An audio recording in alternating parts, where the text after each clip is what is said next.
मेरी माँ और मेरी बहन। कई वर्ष पहले मैंने एक कविता लिखी थी जिसकी शुरुआत में ये पंक्तियाँ थी।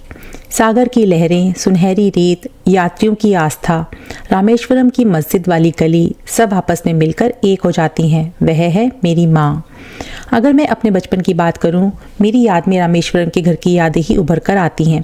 खास तौर से दो व्यक्ति जिनके इर्द गिर्द मेरा जीवन बीता, वे हैं मेरे पिताजी और मेरी माँ, जो मेरे जीवन के केंद्र बिंदु थे। हमारा परिवार एक मध्यम वर्गीय परिवार था। मेरे पिता मस्जिद के इमाम थे। उनका छोटा सा कारोबार था। मेरी माँ का नाम आशी अम्मा था।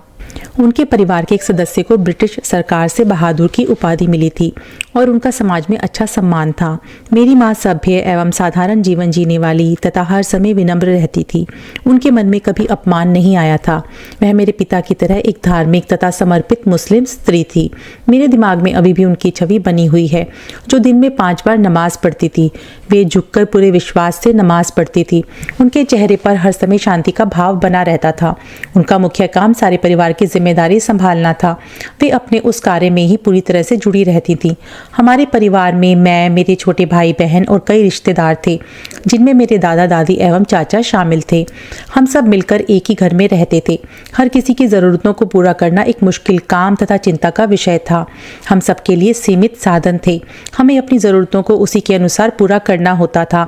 हमारे परिवार का निर्वाह मेरे पिता के नारियल के बागों के कारोबार तथा फेरी के व्यापार से ही होता था। इस आमदनी से सिर्फ हमारी ज़रूरतें पूरी होती थीं। इसके अलावा हम विलासिता तथा आराम के साधनों पर खर्च नहीं करते थे।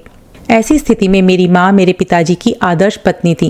वे परिवार के लिए ज़रूरत के अनुसार बचत करती तथा दिन के छोटे छोटे खर्चों में कमी बरतती थीं, लेकिन उनके चेहरे पर कभी क्रोध व खींच का भाव नहीं आता था। रोज घर के सभी सदस्यों को खाना परोसा जाता था और सभी की पूरी देखभाल की जाती थी। अक्सर हमारे घर में कोई मेहमान आ जाते थे जिन्हें खाना खाए बिना वापस नहीं जाने दिया जाता था। मैं आज सोचता हूँ कि परिवार के सभी सदस्यों के साथ वे मेहमानों के लिए भी इंतज़ाम कर लेती थी। हमारे घर में यह रोज की बात थी और इसको साधारण रूप से लिया जाता था तथा इस पर किसी भी तरह की टिप्पणी नहीं की जाती थी। यह भारत के आतिथ्य की भावना थी, जो किसी समय पूरे समाज में पाई जाती थी, जिस पर गर्व किया जाता है। मेरा परिवार प्रसन्नचित्त रहने वाला परिवार था। मेरी यादों में आज भी माँ के साथ खाया जाने वाला भोजन बसा है, जिसे रसोई में फर्श पर बैठकर खाते थे। केलों के पत्तों को बिछाकर चावल, खुशबू वाला सांभर, घर की बनी हुई चटनी और अचार रखा होता था। ये व्यंजन सबको बहुत स्वाद वाले लगते थे। माँ का खाना साधारण ही होता था।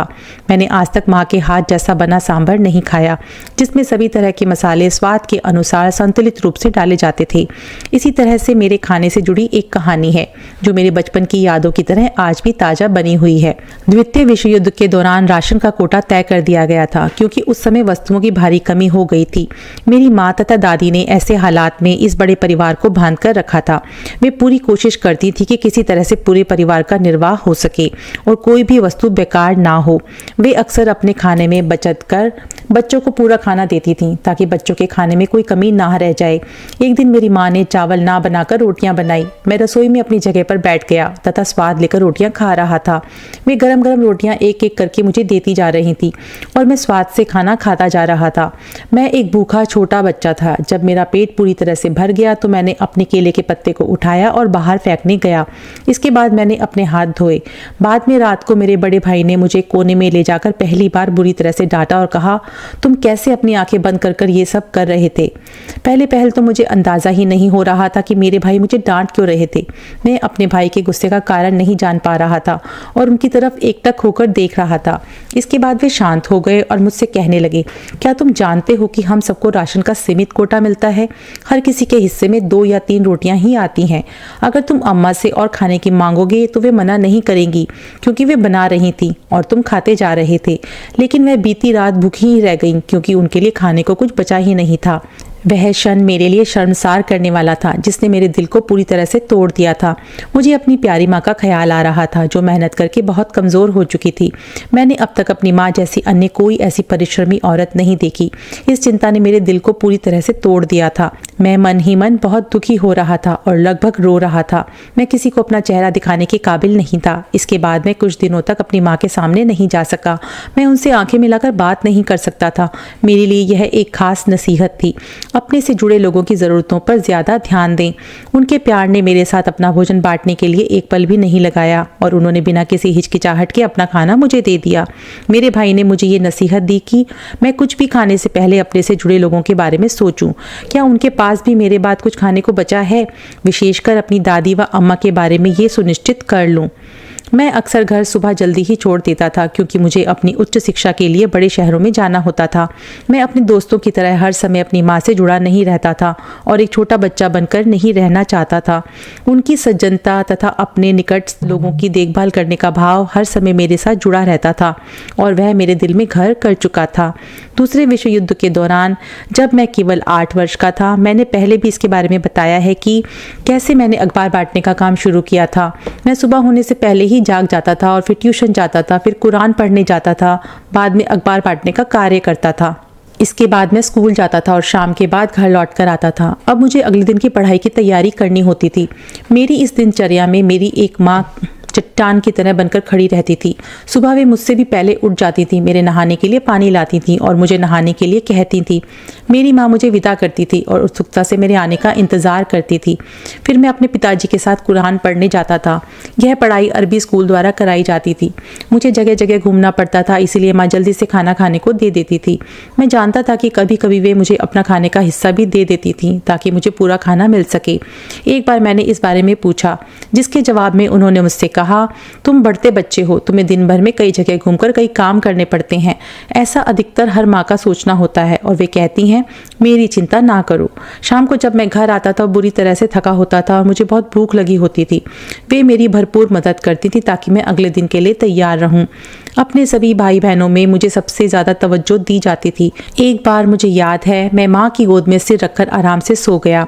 वे शांत भाव से बैठी रहीं। उनके हाथ धीमे से मेरे बालों को तथा मेरे गालों को सहला रहे थे। उनका वह स्पर्श मेरे लिए अद्वितीय था, जिससे मेरी सारी थकान मिट चुकी थी। मन ही मन मेरे अंदर कुछ ऐसे भाव आए जिससे अचानक ही मैं अंदर ही अंदर रोने लगा तथा मेरी आंखें आंसुओं से भर गई। इससे पहले कि मैं उनको अपने काबू में रखता, वे बहने शुरू हो गए। मेरी आंखें बंद थीं, परंतु आंसू निरंतर बह रहे थे। अब मेरे आंसू मेरे मुड़े घुटनों तक पहुंच चुके थे और वे मेरी माँ की साड़ी को भिगो रहे थे, लेकिन उन्होंने पूर्ववत अपना दुलार देना जारी रखा। वे जानती थी कि आंसुओं की यह झड़ी उनके बेटे की थकावट थी, जो चरम सीमा तक आ चुकी थी और वह एक व्यक्ति की सोच में बदल रही थी। उनकी उंगलियां धीरे धीरे मेरे बालों को सहलाती रही, जिससे मुझे आराम मिल रहा था और मेरे शरीर की थकान दूर हो रही थी तथा वे मुझे समझ पा रही थी। मेरी माँ का जन्म एक दक्षिण भारतीय परिवार में हुआ था। वे एक साधारण महिला थी जो अन्य स्त्रियों की तरह अपने घर की जिम्मेदारियों तक ही सीमित थी। वे घर के बाहर नहीं निकलती थीं तथा शहर की गतिविधियों से प्रायः अनिभिज्ञ ही रहती थीं। आज की नारी की तरह उनका दायरा दफ्तर आदि से नहीं जुड़ा था। उनकी दुनिया अपने घर व परिवार तक ही सीमित थी। घर में रहकर वे सभी की जरूरतों को पूरा करती थी और खुदा से पूरे दिल से जुड़ी रहकर अपनी इबादत में लीन रहती थी। उनकी सोच सबके लिए भला सोचना था। वे दूसरों के हित की चिंता करती थीं। मैंने अपनी अम्मा के जीवन से ये शिक्षा प्राप्त की, यह जरूरी नहीं कि आप कितने बड़े व छोटे कार्य से जुड़ते हैं, बल्कि महत्वपूर्ण यह है कि उस कार्य के प्रति आप में कितना समर्पण भाव है तथा आप में अपनी जिम्मेदारी निभाने की कितनी क्षमता व सामर्थ्य है। मेरे पिताजी 102 वर्ष तक जीवित रहे। अपनी मौत के बाद वे अपने पीछे एक बड़ा परिवार छोड़कर गए थे, जिसमें उनके 15 पौत्र थे। उनकी मौत से मैं बहुत व्यथित हुआ था। मैं थुम्बा से अपने घर को लौटा था, जहां मैं अपनी माँ के निकट काफ़ी देर तक बैठा रहा। जब मैं वहां से जाने लगा, मेरी माँ ने भरी आवाज़ में मुझे आशीर्वाद दिया। मैं उस समय SLV-3 रॉकेट बनाने से जुड़ा था और वहाँ मुझे अपने काम पर दोबारा से लौटना था। मेरी माँ ने एक बार भी मुझे रुकने को नहीं कहा। अब मैं सोचता हूँ कि क्या मुझे अपनी माँ के पास नहीं रुकना चाहिए था? क्या मुझे अपने कार्य को इतना महत्व देना चाहिए था? क्या अपनी माँ को कुछ और समय नहीं देना चाहिए था? क्योंकि उसके बाद मैं उनसे कभी नहीं मिल सका। मैं अपने आप से कई बार ये पूछता हूँ, पर मुझे इसका कोई जवाब नहीं मिलता। मेरी माँ भी मेरे पिता के देहांत के बाद जल्दी ही चल बसी थी। वह मेरे पिता के साथ पूरी तरह से जुड़ी हुई थी तथा 80 वर्षों तक उन्होंने उनका साथ दिया था। अब वे उनकी जुदाई बर्दाश्त नहीं कर सकती थी। माँ की मौत की खबर सुनकर मैं उनकी यादों में डूब गया था। मैं तुरंत ही रामेश्वरम पहुंचा दो व्यक्तित्व जिन्होंने मेरी परवरिश ही नहीं की थी बल्कि मेरे व्यक्तित्व व मेरे जीवन को नया मोड़ भी दिया था और मुझे नई सोच प्रदान की थी, वे दोनों ही इस संसार में नहीं थे। अब मुझे अपनी बाकी की ज़िंदगी उनके बिना ही गुजारनी थी। मैं अपनी बाकी की ज़िंदगी उनकी देखरेख के बिना ही गुजारूंगा। मैं जानता था कि एक के बिना दूसरा ज़्यादा देर नहीं जी सकता। इसी सोच ने मुझे शांति व सांत्वना दी थी। मैं उसी मस्जिद में गया जहाँ मेरे पिताजी मुझे अपने साथ लेकर जाते थे। इस मस्जिद की आज़ान हम सबको इकट्ठा करती थी। हमारे माता पिता हम सबको इस दुआ में लेकर जाते थे। बचपन की यादें अभी भी ताज़ा हैं। हम सबकी मीठी यादें, हमारी भावनाएं जो पूरे परिवार से जुड़ी थीं। वह माँ जो अपने बेटे की भावनाओं को समझ सकती थी तथा उन भावनाओं की कद्र करती थी, वे यादें आज भी मेरे दिलो दिमाग में बसी हुई हैं। मेरी बहन ज़ोहरा। हमारा एक बड़ा परिवार था। मैं अपने 10 बहन भाइयों में से एक हूँ। मेरे भाइयों और बहनों के अलावा कई दूर के रिश्तेदार तथा चचेरे व मेरे भाई भी थे जो कि अक्सर हमारे साथ ही रहते थे। हम सब एक साथ ही रहते थे। अकेलापन तथा बोर होना क्या होता है किसी को भी नहीं मालूम था। हमारे आसपास कई पेड़ थे। हम उन पर चढ़ने के लिए आतुर रहते थे। हम कोई ना कोई खेल खेलते रहते थे और हर समय किसी नई योजना पर विचार होता रहता था। हम सब हमेशा खुश रहते, सब मिलकर किसी नई शरारत में डूबे रहते थे। हर दिन कोई नई तकरार होती और बाद में उसे सुलझा लिया जाता। कभी कभी शरारतें करते परंतु एक दूसरे की मदद के लिए हर समय तैयार रहते थे। मेरी बहन जौहरा हम सभी भाई बहनों में बड़ी थी। वे घर की और लड़कियों की तरह बड़ी हुई थीं। उन्होंने स्कूल में जाकर पढ़ाई की थी लेकिन वे हर समय घर के कामों में मदद करती थीं। यकीनन वे मेरी माँ के साथ हर समय जुड़ी रहती थीं। उन्हें माँ का नज़दीकी दोस्त कहा जा सकता था। माँ और बेटी का रिश्ता एक दोस्ती में बदल चुका था क्योंकि वे दोनों ही घर की जिम्मेदारियों से जुड़ी रहती थीं। वे दोनों ही घर के काम जैसे सफाई करना, खाना बनाना, दूसरों की देखभाल करना, बच्चों की छोटी मोटी चोटों की सफाई करना तथा बच्चों की बहती नाक को साफ करना के छोटे छोटे कामों में शामिल होता था। मेरी माँ की तरह ही मेरे लिए उनके मन में एक कोना सुरक्षित था। वे मेरे भविष्य के बारे में चिंतित रहती थीं। उन्हें मेरे सपनों की फिक्र थी जो बचपन से ही उजागर थे। मैं अपने दोस्तों की तरह शरारती बालक नहीं था। मैं हर समय पुस्तकों व कागजों से ही घिरा रहता और अन्य लड़कों की तरह घूमने फिरने में विश्वास नहीं रखता था। ज़ोहरा मेरा ख्याल रखती थी। वे सजग रहती थी कि उनके भाई का भोलापन नष्ट ना हो। मेरे बचपन के दिनों में हमारे साथ हमारा रिश्ते का एक भाई मेरी जिंदगी में आया जो 8वीं कक्षा तक पढ़ा हुआ था। उसे अंग्रेजी में बात करना व लिखना आता था। इन सब के अलावा उसका जीवन के प्रति व्यापक दृष्टिकोण था। वह रामेश्वरम की लहरों से आगे भी सोच सकता था। कुछ ही दिनों में वह हम सबके नज़दीक आ चुका था और हमारी जिंदगी के साथ जुड़ चुका था। जलालुद्दीन मुझे बहुत पसंद करता था। वह मेरी कौतूहल भरी बातों को समझता था और मेरे प्रश्नों के उचित जवाब देता था तथा जो शंकाएं मेरे दिमाग में जागती थीं उनका निदान करता था। मैं अक्सर अपने इर्द गिर्द होने वाली घटनाओं के बारे में जानकारी लेना चाहता था, जैसे पक्षी क्यों उड़ते हैं, बारिश कैसे आती है, रेल का इंजन कैसे काम करता है, ऐसी अनेक बातें जिनका संबंध हमारी रोज की गतिविधियों से होता है। जलालुद्दीन यह जान चुके थे कि मेरी सोच रामेश्वरम के स्कूल तक सीमित नहीं थी। उसने मेरे पिता को उच्च शिक्षा के लिए मुझे रामनाथपुरम भेजने की सलाह दी, जहाँ कई बेहतर एवं बड़े स्कूल थे तथा जहाँ शिक्षा का स्तर ऊंचा था। अब मेरी जिंदगी में परिवर्तन आ गया था। अपनी शिक्षा को रामनाथपुरम पर समाप्त करके मैंने मद्रास यानी चेन्नई शहर में इंजीनियरिंग की उच्च शिक्षा के लिए मद्रास प्रौद्योगिकी संस्थान में जाने का निर्णय लिया। इसी बीच मेरी बहन तथा जलालुद्दीन का विवाह हो गया था। वे दोनों ही मेरी तरक्की तथा मेरे सपनों को नए आयाम देने वाले थे। जौहरा मुझे उत्साहित करती थी कि मुझे अपने सपनों को और साकार करना चाहिए, जबकि जलालुद्दीन मेरी प्रेरणा के स्रोत थे। वे मेरे गुरु भी थे। हमारी आर्थिक स्थिति बहुत अच्छी नहीं थी। हमारे परिवार की ज़रूरतें मेरे पिताजी के कारोबार से पूरी होती थीं। मैं नहीं जानता था कि किस तरह मेरे पिताजी दाखिले के लिए 600 रुपये जुटा पाएंगे। आज ये रकम बहुत छोटी लगती है, परंतु उस समय ये हमारे लिए लगभग 1 लाख रुपए के बराबर थी। मेरी बहन की तरफ से ये एक अद्भुत भेंट थी। उन्होंने अपने पति से कहा कि मेरे भाई को दाखिला लेने से कोई नहीं रोक सकता। मेरे माता पिता ने मेरी बहन को कुछ गहने भेंट स्वरूप दिए थे। भारतीय रिवाज के अनुसार विभिन्न समारोहों और अवसरों पर महिलाएं इन गहनों को पहनती हैं, लेकिन कुछ महिलाएं संकट काल के लिए इन गहनों को रखती थीं। इन्हें बारिश की वजह से हुए नुकसान तथा आने वाले खतरों से निपटने के लिए धरोहर की तरह इस्तेमाल करती थीं। मेरी बहन ने एक क्षण में ये निर्णय ले लिया कि वे इन गहनों को किसी साहूकार के पास गिरवी रखकर यह रकम देंगी, जबकि एक विवाहित स्त्री होते हुए वे गहने अपने परिवार की जरूरत के लिए रख सकती थीं, परंतु उनके लिए सबसे ज्यादा जरूरी मेरा भविष्य था। मैं अपनी बड़ी बहन की इस भावना से बहुत प्रभावित हुआ। यह वह मदद थी जो बिना किसी स्वार्थ के मेरी बहन ने मुझे दी थी। मुसीबत के समय मेरी बहन के पास हर समस्या का समाधान मिल जाता था।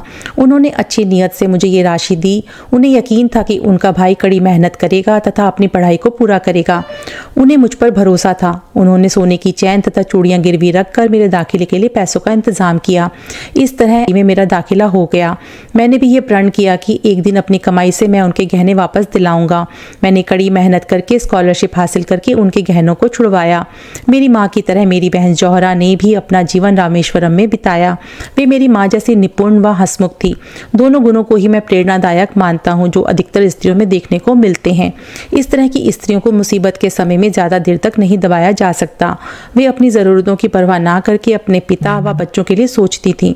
उनके लिए अपने पिता, छोटे भाई बहनों की ज़रूरतें अधिक महत्वपूर्ण थीं। वे कभी भी अपनी ज़रूरतों के बारे में नहीं सोचती थी। मैं नहीं जानता कि उनके सपने क्या थे।